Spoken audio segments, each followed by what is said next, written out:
Bago pa pala tong ano eh, tong pressure, clutch lining pala. Kaso medyo umitim na yung gitna. May tendency siyang pasunog. Hindi pantay lapat to. Makintab yun dito. Hindi pantay lapat. No? Kaya ito lang ang yung ano niya, yung lakas itong makintab. Tapos dito sa kabila hindi pantay, putol pa yung bolt.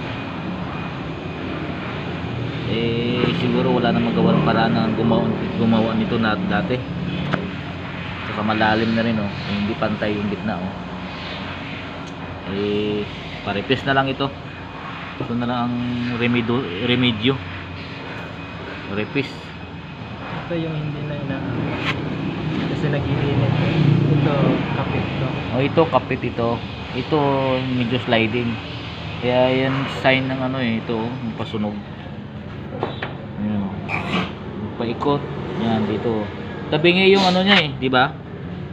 Kasi dahil sa tornilyo nito hindi na press sa sliding, kaya magkaroon ng kadyot-kadyot yung takbo magdalo pag nag-arangkada ka nito.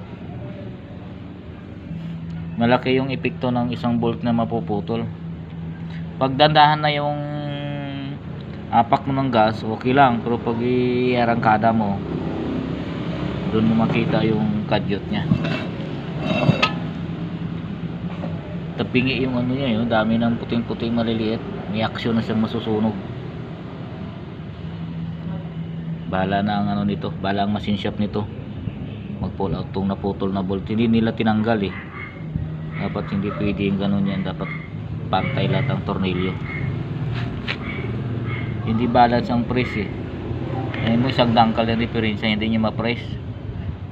Ito lang naman siya yan, okay lang dito, malayo din.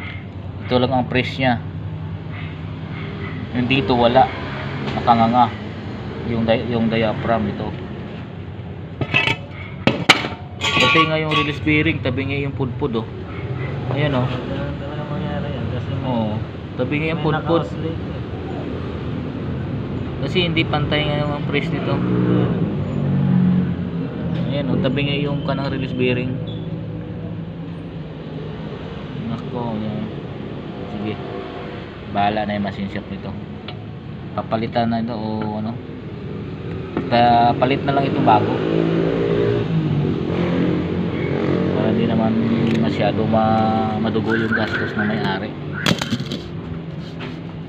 Ayan,